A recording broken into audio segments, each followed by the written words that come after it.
illness. And in Wisconsin and elsewhere, society's approach was often to hide away or ignore those deemed, quote, unstable, unquote. And emotional issues or strange behavior within a family were usually kept behind closed doors. And family life in these farming communities was frequently authoritarian, and fathers were traditionally the heads of the household, but mothers too could wield fierce influence over the children's upbringing. And strict discipline was seen as a virtue. And parents would teach obedience and morality as they understood it, and sometimes with an iron hand, if you know what I mean. Whoopsh. And religious fundamentalism was common, especially among immigrant communities. And sermons about sin and virtue filled Sunday mornings, and many households carry those fiery teachings into everyday life. So in this environment, a domineering parent who imposed rigid moral codes on their family wouldn't have been seen as particularly unusual. And outsiders generally didn't interfere in family matters, even if things were dysfunctional behind the scenes. So within this rural background lies the tiny village of Plainfield, Wisconsin. And in the early 1900s, Plainfield was a speck on the map of central Wisconsin, surrounded by wetlands and farms. And the population in 1900 was only around 728 people, peaking at the time and then declining in subsequent decades, down to about 580 people by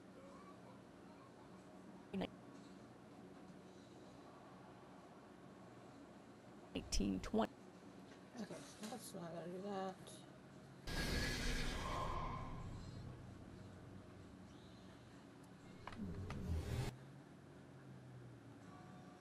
Kari! Get that going. Get this going. See if I can't just get this all going.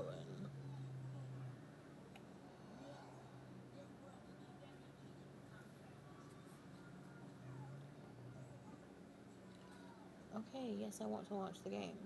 I want you to launch the game and let me play said game without being a doofenshmirtz.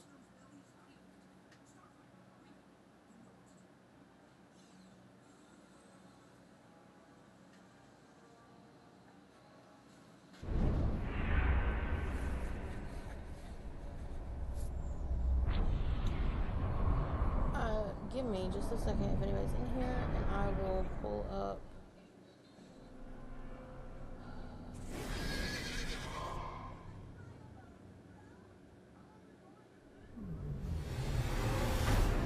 My brain just went.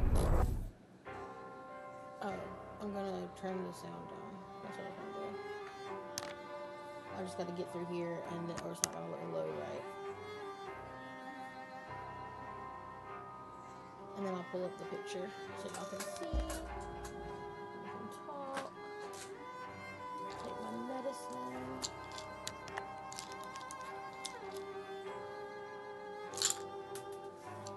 Or throw it on the floor.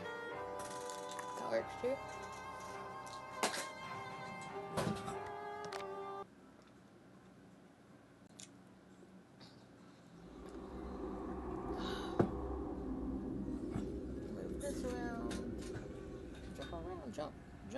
Jump. Okay.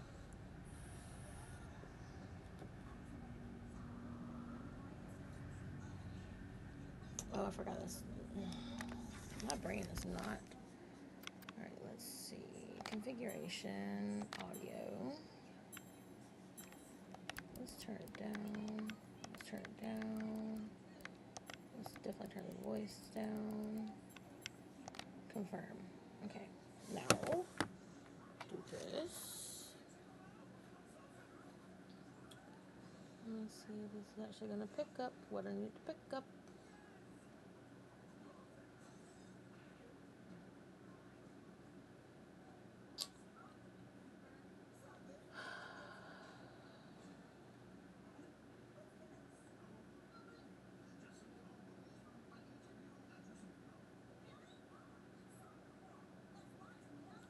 That's not even.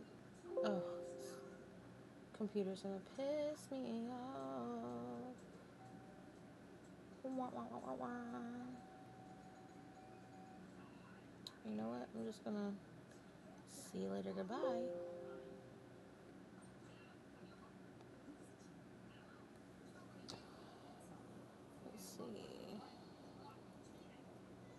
That's a better way to do it.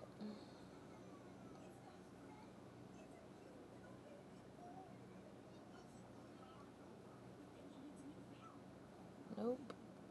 That is not a better way to do it. Hi, Dylan. You get to watch me have fun trying to get this thing to work right. How are you this morning? Ugh. You know what? You know what? Watch this. We're gonna make Chris nice and large on the thing. Y'all will get to watch Chris, and I'm gonna play Alice because it's not gonna let me do what I want to do. Good morning. I'm struggling this morning. Let's see. And I can't see for crap. Interact. Play. But it was the kind of place where everyone truly knew everyone, and daily life revolved around basic commerce and farming. And a handful of family-run businesses lined Main Street, serving the needs of local farm families. And an old opera house built in 1902 doubled as a dance hall, church, bar, and even a movie theater over the years, illustrating how one building often wore many hats in a small community. And Wisconsin was becoming America's dairyland around this time, and there was a practical no-frills ethos among the townsfolk. People worked hard during the day and looked out for their neighbors when they could. Yet despite the friendliness on the surface, Plainfield's remoteness fostered a mind-your-own-business mentality. And if a family chose to keep to themselves outside of town, few would pry. So it was easy for someone to live a fairly reclusive life without drawing much attention. A very important factor for the story to come. But overall, early 20th century Plainfield offered a picture of secluded small-town America. Quiet, insular, and set in its own ways. And the stage was set for a future tragedy. A tragedy that would seem utterly inconceivable against such an unassuming rural backdrop. And little did those farmers and shopkeepers know that one of their own would become the stuff of American nightmares. So the Gein saga begins with two people who, on the surface, appeared unremarkable for their time. And that is George Philip Gein and Augusta Wilhelmine Lurk. So George and Augusta were both children of German immigrants and were raised in Wisconsin in the late 19th century. And George, born in 1873, grew into a hefty, hard-working man, but one beset by personal demons, because he had a reputation for being an alcoholic. And he drifted through various jobs, never able to hold anything steady for long. Very laggy. And over the years, George worked as a carpenter and even a tannery hand. But his lack of discipline and heavy drinking kept sabotaging any chance of success. And he, by all means, appeared to be a man who would rather drown his disappointments in whiskey. I will be right back. Let me go make sure Waffle's up for work. Augusta, born in 1878, was George's polar opposite in personality. Because Augusta came from a strict old Lutheran family of Prussian Germans. And the old Lutherans were known for their ultra-conservative, fire and brimstone brand of faith. It's God's word or nothing, basically. So from a young age, Augusta was taught that the world is a wicked place. And not wicked as wicked awesome, wicked as in, like, evil. Infected with sin in every thought and deed. And this creed became the core of her being. And she developed a formidable, no-nonsense character, and deeply religious, proudly self-righteous, and utterly convinced of her moral superiority. So Augusta was not necessarily warm or affectionate, if you catch my drift.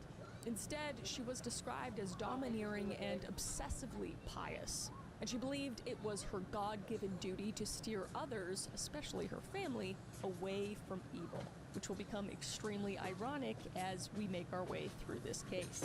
George and Augusta would marry on December 11th, 1900, and George would be 27 and Augusta would be 22. And she likely hoped marriage would offer her stability and children to raise in righteousness.